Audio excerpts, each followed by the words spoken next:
والقمر بحسبان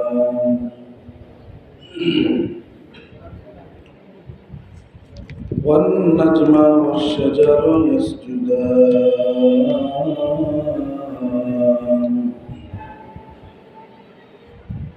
وفضل زمانا على زمان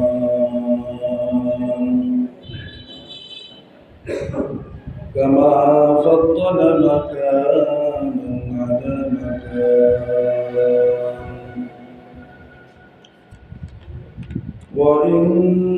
وإنسانا على إنسان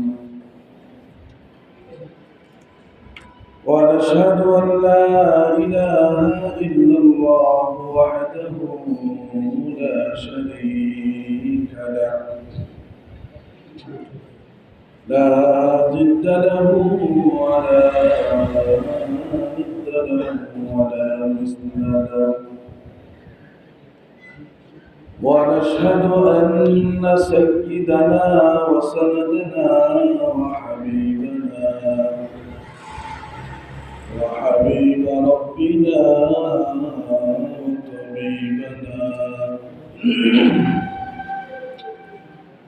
وطبيب قلوبنا ومولانا محمدا عبده ورسوله صلى الله تعالى عليه وعلى آله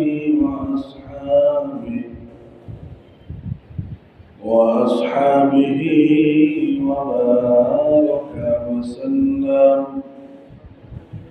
وبارك وسلم تسليما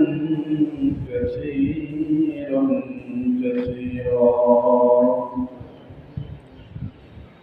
أما بعد فأعوذ بالله من الشيطان الرجيم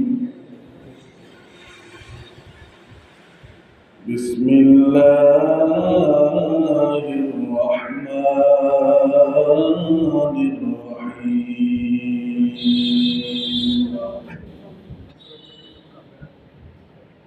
يا أيها الناس اتقوا ربكم الذي خلقكم من نفس واحدة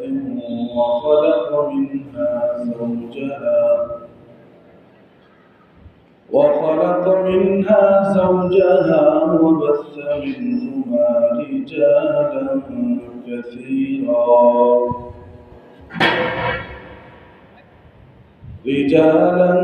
كثيرا ونساء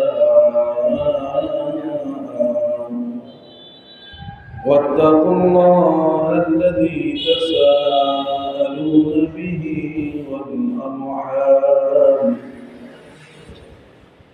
إن الله كان عليكم رقيبا وقال النبي صلى الله عليه وآله وسلم القبر روضة من رياض الجنة أو حفرة من حفر النار أو كما قال النبي عليه الصلاة والسلام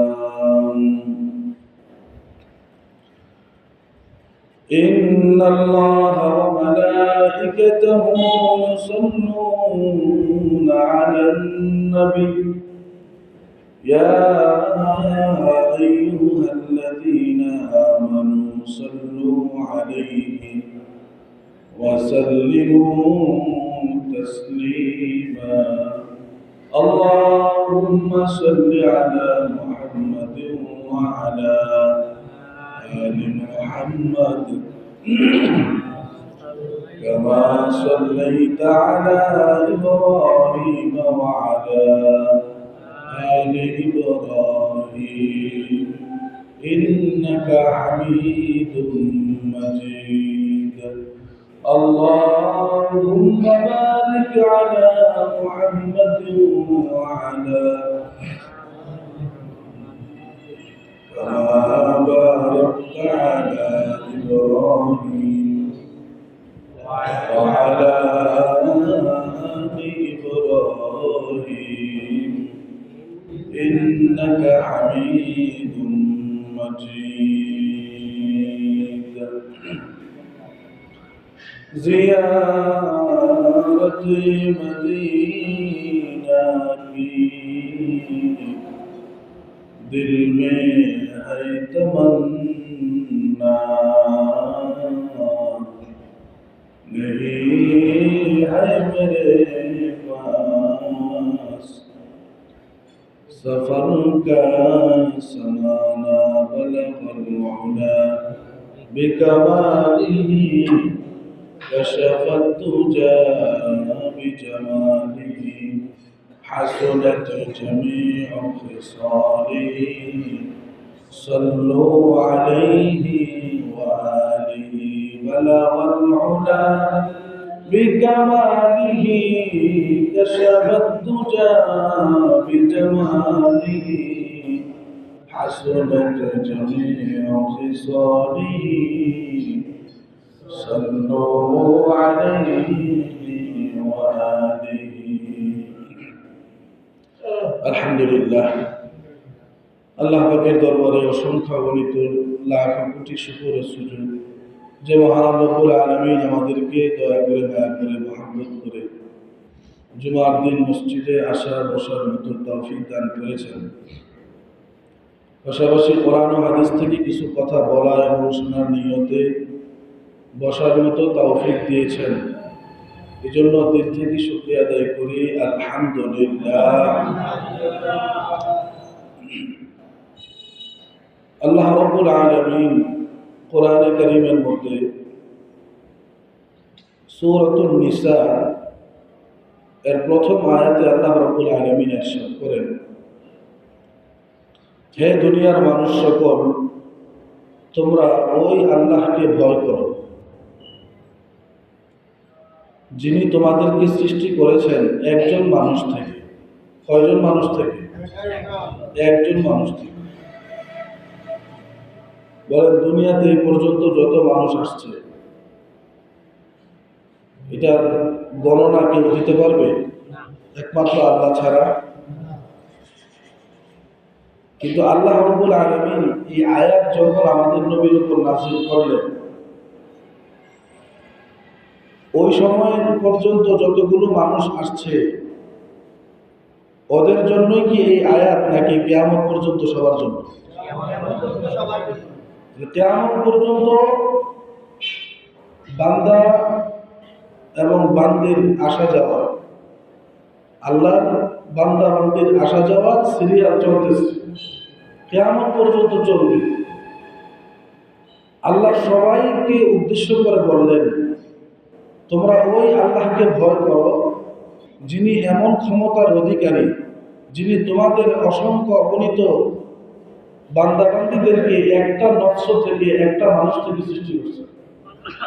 আর তিনি হলেন হযরত আদম আলাইহিস সালাতু ওয়াস সালাম। ওনার থেকে আল্লাহ তাআলা আমাদের সবাইকে কি করছেন? সৃষ্টি করছেন। কিভাবে সৃষ্টি করলেন? হযরত আদম আলাইহিস সালামকে আল্লাহ রাব্বুল আলামিন যখন জান্নাতে রাখলেন, আদম আলাইহিস সালাম তিনি নিজেকে একাকিত্বের মাঝে ডুবিয়ে ফেললেন। আর একা মানুষ তো কখনোই থাকতে পারে না। আদম আলাইহিস সালাম তো মানুষ ছিলেন, আর মানুষের একটা তবিয়ত হইল সে মানুষের সঙ্গ চায়, সোহবত চায়। আপনি একা একা থাকবেন, আপনি দুশ্চিন্তায় পড়ে যাবেন, বেশিক্ষণ আপনি ভালো থাকতে পারবেন না। শয়তানে আপনার বিভিন্ন জায়গায় নিয়োজিত করার চেষ্টা করে। আদম আলাইহিস সালাতু ওয়াস সালাম যখন একা হয়ে গেলেন, আল্লাহ তাআলা মনে করলেন যে এখন তার একটা সঙ্গী দরকার। আল্লাহ তাআলা হযরত আদম আলাইহিস সালামের বাম পাজরের হাড্ডি থেকে আম্মাজান হযরত হাওয়া আলাইহিস সালামকে সৃষ্টি করলেন। সৃষ্টি করার পরে যখন হযরত আদম আলাইহিস সালামের পাশে রাখলেন, তখনও কিন্তু তাদের বিবাহ হয় নাই। বিবাহ তো হয় নাই, স্পর্শ করারও কোনো কি নাই, সুযোগ নেই। এখন যার সাথে আমার বিবাহিত সম্পর্ক আছে, তার কাছে আমি যাইতে পারবো, তারে আমি দেখতে পারবো, তাকে আমি স্পর্শ করতে পারবো। আর যে মহিলার সাথে আমার বিবাহের সম্পর্ক নাই, সে আমার জন্য বেগানা, তার দিকে নজর দিলেও আমার কবিরা গুনাহ হবে। ইতিহাস প্রমাণ করে হযরত আদম আলাইহিস সালাম আম্মাজান হাওয়াকে ধরতে চান, কিন্তু আল্লাহ তাআলা সাথে সাথে আবার ধমক দেন, আদম কি করো, এটা এখনো তো তোমার জন্য আমি হালাল করিনি, কাজে ধরতে যাই না। আদম আলাইহিস সালামকে এবং আম্মাজান হাওয়া আলাইহিস সালামকে ফেরেশতাদের উপস্থিতিতে আল্লাহ তাআলা বিবাহ সম্পন্ন করে দিলেন। এরপরেই বিস্তারিত ঘটনা, যেটা আমার বলার উদ্দেশ্য না, ওনারা ভুল করছেন, গাছের ফল খাইছেন, আল্লাহ জান্নাত থেকে বের করে দিয়েছেন, আর আমাদের ময়দানে অবস্থান করছে, বিভিন্ন কাহিনী, ওটা আমার বলা এখানে উদ্দেশ্য না। উদ্দেশ্য হলো আল্লাহ রাব্বুল আলামিন গোটা পৃথিবীর সমস্ত মানুষকে সৃষ্টি করছেন হযরত আদম আলাইহিস সালাম থেকে, আর আম্মাজান হাওয়াকে তৈরি করছেন আল্লাহ তাআলা হযরত আদম আলাইহিস সালামের বাম পাজর থেকে। একটা সন্তান কিন্তু স্বামী স্ত্রী যে কোনো একজনের প্রচেষ্টায় দুনিয়াতে আসতে পারে না, দুইজনের সংমিশ্রণে একটা সন্তান দুনিয়াতে আসে। এই জন্য কোরআনে কারীমের মধ্যে আসছে, একটা সন্তান যখন দুনিয়াতে আসে, এটা মায়ের পেটের ভিতরে গিয়ে জমা হয়। তো জমা যে হয়, মহিলার থেকেও একটা অংশ এখানে আছে, পুরুষের থেকেও একটা কি আছে, অংশ আছে। পুরুষের যেটা, এটা থাকে হলো তার পিঠের যেই লম্বা যেই হাড়টা আছে ওটার মাঝে, আর মহিলাদের যে বাচ্চার অংশটা, এটা থাকে তাদের বুকের মাঝখানের অংশ। এই দুই জায়গা থেকে আল্লাহ তাআলা সংমিশ্রণ একত্রিত করে মায়ের পেটের ভিতরে নির্দিষ্ট সময় অবস্থান করায়া এরপরে আল্লাহ তাআলা দুনিয়াতে পাঠিয়ে দেন। এখন বিষয় হইল, আমরা যে দুনিয়াতে আসছি, আবার একদিন এই দুনিয়া থেকে চলে যাব। এই দুনিয়া স্থায়ী না অস্থায়ী? অস্থায়ী। এই দুনিয়াতে আমরা অনন্তকালের জন্য কেউ আসি নাই। এবং কবর জগতে যে যাব, ওইটাও কিন্তু অনন্তকাল না। অনন্তকাল বলতে কি বুঝেন? যেটার শুরু আছে কি নাই, শেষ নাই। তাহলে কবরের জগৎ অনন্তকাল না, অনন্তকাল হইল আখিরাতের সময়, যেখানে যাওয়ার জন্য আমাদেরকে দুনিয়াতে 4টা ধাপ অতিক্রম করতে হয়, 4টা জমানা অতিক্রম করতে হয়, 4টা জগৎ অতিক্রম করতে হয়। দেখেন, আমরা কিন্তু সবাই রূহ জগতে ছিলাম। কোথায় ছিলাম? রূহ জগতে ছিলাম। এই রূহ জগতের ভিতরে আল্লাহ রাব্বুল আলামিন গোটা পৃথিবীর কিয়ামত পর্যন্ত যত আদম সন্তান দুনিয়াতে আসবে, আল্লাহ তাআলা সবাইকে একত্রিত করে একটা সাক্ষী দিয়েছিলেন। ওয়া আশহাদাহুম আলা আনফুসিহিম আলাস্তু বিরাব্বিকুম ক্বালু বালা। আল্লাহ তাআলা বলেছিলেন, হে আমার বান্দা বান্দীরা শোনো, এই রূহের জগতে তোমরা কিয়ামত পর্যন্ত যারাই আসবে সবাই এখানে আছো। তাইলে আপনার নাতি পুতি এখনো যারা আসে নাই, তারা কোথায় আছে? রূহের জগতে। বলেন, কোথায় আছে? রূহের জগতে। তাইলে আমরা যে আখিরাতে যাব, 4টা ধাপ, 4টা জগৎ অতিক্রম করে এর 1 নম্বর জগতের নাম হলো রূহের জগৎ। কোন জগৎ? এবার বুঝতেছেন তো? তাহলে রূহের জগতে আল্লাহ তাআলা সবাইকে এই সাক্ষ্য নিয়েছিলেন, এই পৃথিবীতে যত বৌদ্ধ, যত খ্রিস্টান, যত হিন্দু, যত বিধর্মী, যত নাস্তিক মুরতাদ যাদেরকে আমরা চিনি, সবাই কিন্তু ওই দিন আল্লাহকে রব মেনেছিল। কথা বলতে যদি এটা না মানেন তাহলে কোরআনের 9 নম্বর পারার ওই আয়াত অস্বীকার করা। আমরা সবাই বলেছিলাম অবশ্যই আপনি আমাদের রব, কিন্তু সেখান থেকে আসার পর দুনিয়াতে কেউ হিন্দু হয়, কেউ বৌদ্ধ হয়, কেউ খ্রিস্টান হয়, কেউ আবার নাস্তিক হয়ে যায়, কোনো ধর্মকেই মানে না। মুক্ত মনা চিন্তা, দুনিয়াতে যা দেখি সব প্রাকৃতিক, কোনোটারই স্রষ্টা নাই বলেন নাউজুবিল্লাহ। দুনিয়াতে কোন জিনিস আপনি একটা নৌকা বানাইতে গেলে, একটা ঘর বানাইতে গেলে মিস্ত্রি লাগে কি লাগে না বলেন? এই মসজিদটা বানানো হয়েছে, মিস্ত্রির প্রয়োজন হয়েছে কিনা বলেন? তাহলে দুনিয়াতে কোনো জিনিস কারিগর ছাড়া হয় না, মিস্ত্রি ছাড়া হয় না, ফাইল কর্তা ছাড়া হয় না। তাইলে এত বড় পৃথিবী যিনি চালাইতেছেন, এটাও এমনিতেই হয় না, এটার পিছনে একজন আছে না? জোরে বলেন তিনি কে? আল্লাহ। আল্লাহ রাব্বুল আলামিন ওই রূহের জগৎ থেকে এই পর্যন্ত, আজ পর্যন্ত যারা দুনিয়াতে পদার্পণ করেছি, আমরা রূহের জগৎ অতিক্রম করে ফেলেছি। আর আপনার আমার মতো সন্তান যেটা এখনো আপনার স্ত্রীর পেটেও আসে নাই, ওটাও রূহ জগতেই আছে। কোথায় আছে? রূহ জগতেই আছে। তাহলে আমরা যে আখিরাতে যাব, যে আখিরাতের সময় শুরু হবে, কি হবে না, শেষ হবে না। ওই জগতে যাওয়ার জন্য আমাদেরকে 4টা জগৎ অতিক্রম করে আসতে হবে। 4টা জগতের 1 নম্বর জগতের নাম হইল আলামে আরওয়াহ, তথা যেটা বললাম রূহের জগৎ। কিসের জগৎ? রূহের জগৎ। এবার রূহের জগৎ থেকে যখন ফয়সালা হয়, আল্লাহ রাব্বুল আলামিন স্বামী স্ত্রীর মাধ্যমে, জামার মাধ্যমে, মেলামেশার মাধ্যমে আল্লাহ তাআলা একটা সন্তান মায়ের পেটের মধ্যে দান করেন। ওই যে সন্তানটা মায়ের পেটের ভিতরে, রেহেমের ভিতরে, জরায়ুর ভিতরে আশ্রয় গ্রহণ করে, ওই সন্তান রূহের জগৎ অতিক্রম করে মায়ের পেটের ভিতরে এসে পড়ে। আর মায়ের পেটের ভিতরে নির্দিষ্ট একটা সময় থাকা লাগে। কি বলে? কোন সন্তান এমন শুনছেন যে 10 বছর 15 বছর মায়ের পেটে ছিল? হ্যাঁ, তাহলে মায়ের পেটের ভিতরে থাকারও একটা সময় আছে না নাই? এই সময়টা 10 মাস 10 দিন সর্বোচ্চ, সর্বনিম্ন 8 মাসেও হয়, 9 মাসেও হয়, 10 মাসেও হয়ে যায়। তাই এটার কোনো অনন্তকাল নয়, বরং এটা অস্থায়ী সময়ের জন্য। আলামে আরওয়াতে ছিলাম, সেটাও স্থায়ী না, অস্থায়ী। আবার মায়ের পেটের ভিতরে আসলাম, এটাও একটা জগৎ। এই জগতের নাম শরীয়তের দৃষ্টিতে বলে আলমে বাতন, মায়ের পেটের জগৎ, মায়ের পেটের জগৎ। দেখেন, এই জগতে আসার পরেই আল্লাহ রাব্বুল আলামিন ফয়সালা করে দেন দুনিয়াতে কে কতদিন বাঁচবে। সুবহানাল্লাহ বলে। এই জগতে আসার পরে, রূপ জগতেও ফয়সালা হয় না, এটা মায়ের পেটের ভিতরে আসার পরে আল্লাহ তাআলা ফয়সালা করে। আল্লাহ রাব্বুল আলামিন এই বিষয়টা কোরআনের মধ্যে 18 নম্বর পারার প্রথম পৃষ্ঠায় সূরাতুল মুমিনুনের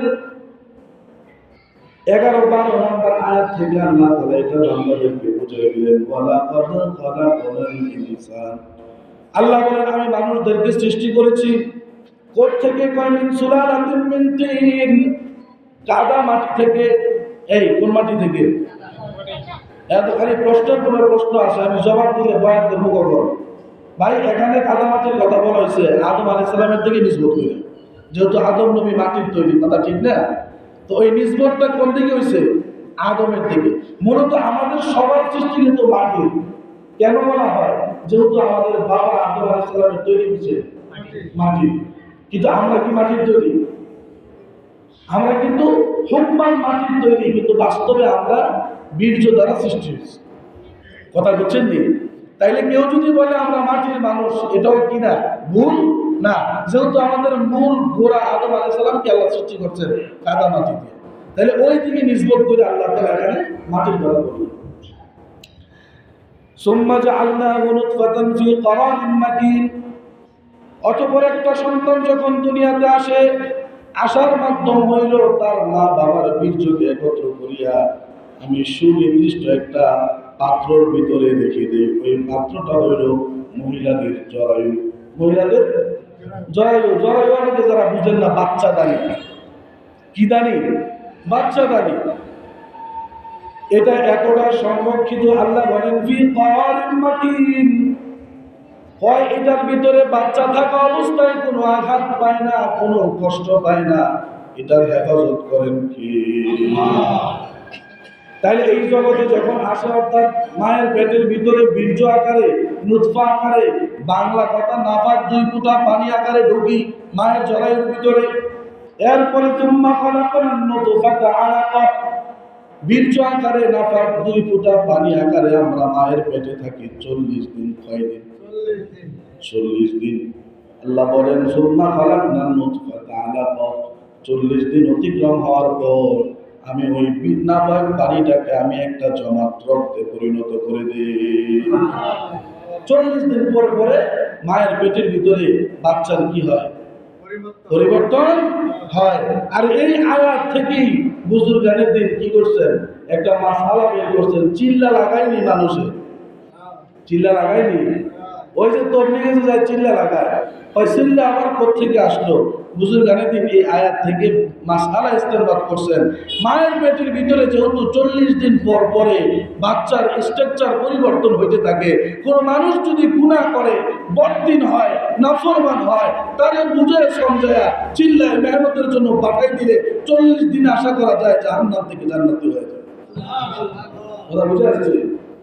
এই জন্য এই আয়াত থেকে মাসালা বুজুর্গানের দিন কি করছেন? বের করছেন। তাহলে 40 দিন পরে আল্লাহ তাআলা নাপাক রক্ত বানায়, ওই জমাট রক্ত বানায় দেয়। ফাখালাকনাল আলাকাতা মুযগাতান, আবার 40 দিন পর ওই জমাট রক্তটাকে আল্লাহ তাআলা একটা গোশতের টুকরা বানায় দেয়। বলেন সুবহানাল্লাহ। আল্লাহ তাআলা এই ক্ষমতা আছে না নাই? কাদেরে কুদরত দারি হাঁচে খানি আপনি। আল্লাহ তাআলা তো এমন এক ক্ষমতাওয়ালা, যার ক্ষমতার সামনে দুনিয়ার সমস্ত ক্ষমতা নস্যাৎ হয়ে যায়, বিলীন হয়ে যায়। আল্লাহর ক্ষমতার সামনে কার ক্ষমতার কোনো কি নেই? কথা বুঝে আসছে? তাহলে 40 দিন পরে জমাট গোশত হয়। ফাখালাকনাল মুযগাতা ইযামান, আবার 40 দিন পরে ওই জমাট গোশতটাকে আল্লাহ তাআলা হাড্ডি হিসাবে রূপান্তর করে দেয়। কি বানায় দেয়? হাড্ডি বানায় দেয়। এরপরে আবার 40 দিন পরে ওই হাড্ডিগুলাকে আল্লাহ তাআলা মানুষের অবয়ব দিয়া গোশত করা দেয়। মানুষ হিসাবে মায়ের পেটে আল্লাহ বানায় দেয়। এইভাবে পরিবর্তন হয়। তাইলে আমরা রূহের জগৎ থেকে আসলাম মায়ের পেটের জগতে। কোন জগতে? মায়ের পেটের জগতে। এবার যখন 10 মাস 10 দিন হয়ে যায়, কম বেশি সময়, বাচ্চাটা দুনিয়াতে পদার্পণ করে, ওই জগতে আল্লাহ তাআলা তাকে, এটাকে বলে আলমে দুনিয়া।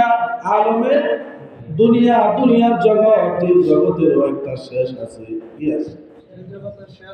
150 বছর বাঁচে, 200 বছর বাঁচে, 300 বছরও বাঁচে, কিন্তু এরপরেও হইল তারা দুনিয়া থেকে যাইতে হবে। ফয়সালা কার? আল্লাহ রাব্বুল আলামিন বুঝাইলেন।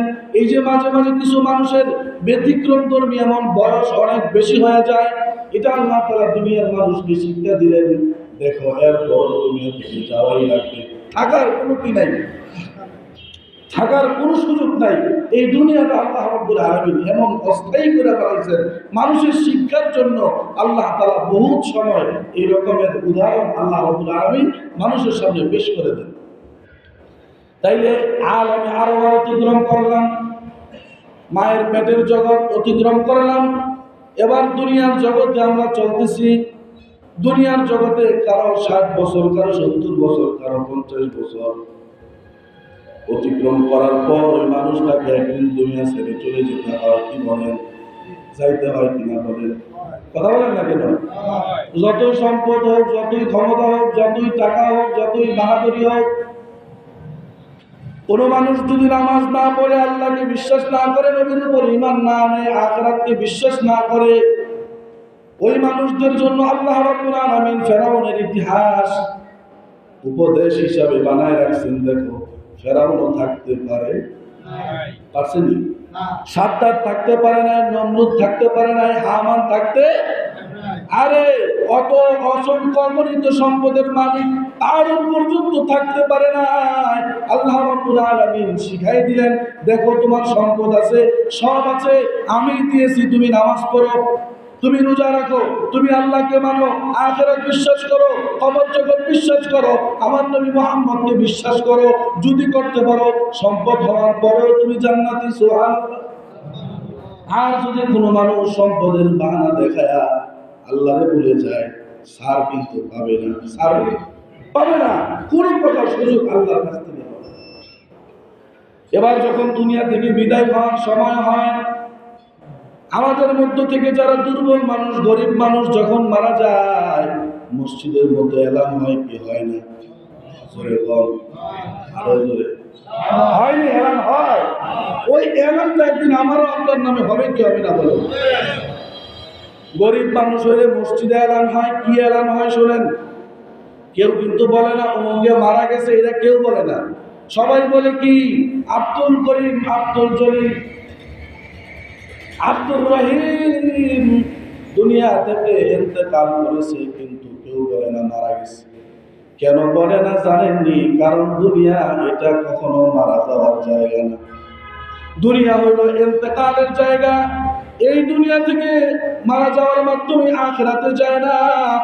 বলেছিলাম জগৎ চারটা, তাহলে রুহের জগৎ গেল, মায়ের পেটের জগৎ গেল, এরপরে দুনিয়ার জগৎও গেল, আরেকটা জগৎ আছে না নাই? ওই জগতের নাম হাদিসের দৃষ্টিতে বলা হয় আলমে বরজখ, কবরের জগৎ। হয় তাইলে দুনিয়া থেকে মানুষটা কবরের মধ্যে স্থানান্তর হয়েছে। কবরের মধ্যে কি হয়েছে? কবরের মধ্যে পরিবর্তন, জায়গা পরিবর্তন করেছে। আর যদি টাকাওয়ালা হয়, সম্পদওয়ালা হয়, মাতবর হয়, চেয়ারম্যান হয়, ওই মানুষের এলান শুধুই মসজিদে সীমাবদ্ধ থাকে না, বাজারে বাজারেও মাইকিং করা হয়, অমুক বাড়ির বড় লোক মারা গেছে, কথা কোন ঠিক কিনা? কাজে ওই দুনিয়াতে এলানটা করা হয় কি বইলা? ইন্তেকাল বইলা। আর ইন্তেকাল আরবি শব্দ, বাংলা অর্থ হইল স্থান পরিবর্তন করা। স্থান কি করা? আমার কথা হইল দুনিয়ার মধ্যে যেই মানুষটা ঢাকা গেলে জিজ্ঞাসা করে আমার বাবা আসবে কখন, তখন বলে তোমার বাবা 2 ঘন্টা পরে আসবে। আর যদি ঢাকা শহর হসপিটালে মারা যায়, বলে উমুকের লাশটা আসবে কখন, তখন আর কি কয় না যে আব্দুল করিমে কখনোই বইটা করেনি, কথা বলেন না কেন? এটা বলে যে আব্দুল করিম, আব্দুর রহমান সে কোন সময় আসবে এটা বলে না, বলে হ্যাঁ লাশ আসবো কখন। কেন লাশ বলা হয়? লাশ একটা আরবি শব্দ, যার বিস্তারিত হইল লা শাইআ ফীহি, কয় যেটার ভিতরে কিছু নাই, ওটা বডিটা, ওটা কি শুধুই মাত্র বডিটা, তার ভিতরে কিন্তু রূহ নাই। কাছে কোনো মানুষ যদি ওই পোকামাকড় দ্বারা বা বিশাল হিংস্র প্রাণীর মাধ্যমে দুনিয়া থেকে বিদায় নেওয়া যায়, বা অ্যাক্সিডেন্টে রাস্তার সাথে আল্লাহ মাফ করুক একেবারে গুঁড়া করে ফেলছে, লাশকে শনাক্ত করার কোনো সুযোগ হয় নাই, এরও কিন্তু কবর জগৎ আছে, এরও কি আছে? আমরা তো মনে মনে করবো যে আরে এত লাশই জমাই তারে নাই, সিটটা বিটটা কই গেছে না গেছে, আল্লাহ আমাদেরকে এই ধরনের মৃত্যু থেকে হেফাজত করে। আমরা যেগুলো বলি এগুলো আমাদের মনের ভুল, আমাদের মাঝে এগুলো একটা ভুল ধারণা। হাদিসের মধ্যে আসছে কোনো মানুষ যেইভাবেই মারা যাক না কেন, যদি তার লাশকে কবরে দাফন করা যায় আলহামদুলিল্লাহ, ভালো কথা। যদি তার লাশকে শনাক্ত করে মাটিতে দাফন করার মতো পরিবেশ না হয়, এরপরেও কিন্তু তার কি আছে? কবরের জগৎ আছে। এবার কবরের জগৎ, গত সপ্তাহ বলেছিলাম অপরাধী যারা, বদকার যারা, যারা কোরআন হাদিসের বিরুদ্ধে চলাচল করবে, তাদের জন্য কবরের মধ্যে মেহমানদারি আছে না নাই? কথা বলেন নাকি? কয় মেহমানদারিটা কেমন? কয় সাধারণ অপরাধীরে থানায় নিয়ে যাওয়ার পরে ওই যে উপস্থিত পুলিশেরা যে কয়েকটা চর থাপ্পড় দেয়, ওইটার মতো থানায় কোর্টে সালাম করার পরে তো আসল কাহিনী শুরু। এর আগেই যে কিছু মেহমানদারি হয়, কয় কবরের মধ্যে গুনাহগারদের জন্য ওই সামান্য মাত্র মেহমানদারি শুরু। আসল মেহমানদারি আখিরাতে জাহান্নামে যাওয়ার পরে। আর কোন মানুষ যদি নেককার হয়, ওই মানুষের মেহমানদারি কবরের মধ্যে শুরু হয়ে যাবে। কেমন ভাবে শুরু হবে? এই জান্নাতের দরজার সাথে তার কবরের মধ্যে একটা দরজা করে দেওয়া হবে। এই নিয়ামত পেয়ে সে বলবে, এটা এত বড় নিয়ামত, আল্লাহ আমি এই নিয়ামত থেকে আর কোনোদিন যাইতে চাই না। ফেরেশতারা বলবে, না না, তোর আসল ঠিকানা জান্নাতে। বলেন সুবহানাল্লাহ। তাহলে কবর জগতে মুমিনের মেহমানদারিটা কেমন জানেননি? কয় জামাই যখন শ্বশুর বাড়িতে যায়, তারে মূল খানা দেওয়ার আগে কিছু নাস্তা পানি দেয় কি দেয় না? ওইটাও কিন্তু মজাই লাগে। জামাই যদি মনে করেন এই খানা খাই ওই আয় করে হইব, খানা দুজোরের পরে রাত্রে 2-3 দিন থাকলে কত আইটেমের মেহমানদারি যে হয়, এগুলো তো পরে। মুমিনের যেই জান্নাতের নিয়ামতের মেহমানদারি শুরু হবে, এটা হলো কবরের মধ্যে অতি নগণ্য মেহমানদারি। আর মুমিন এটা দেখেই বলবে, আল্লাহ আমি আর এখান থেকে যেতে চাই। অথচ আল্লাহ রাব্বুল আলামিন সেই কবর জগতের প্রশ্ন ফাঁস করে দিয়েছেন। কি কথা বলেন? এই কবর জগতের মধ্যে আল্লাহ কোনো কিছুই গোপন রাখেন নাই। আল্লাহ বললেন, বান্দা তোর প্রশ্ন হবে 3টা, মান রব্বুকা, আমার নবিয়ুকা, আমার দীনুক। 3টা প্রশ্ন হবে। 3টা প্রশ্নের উপর যদি তুমি আমল করতে পারো, কবরে যাওয়ার পরে তুমি জবাব দিতে পারবে। প্রসঙ্গ যেহেতু আসছে বলে ফেলি। হযরত রাবিআ বসরি রাহিমাহুল্লাহ কত বড় বুজুর্গ ছিলেন, যিনি আল্লাহর ইবাদতে মশগুল থাকার কারণে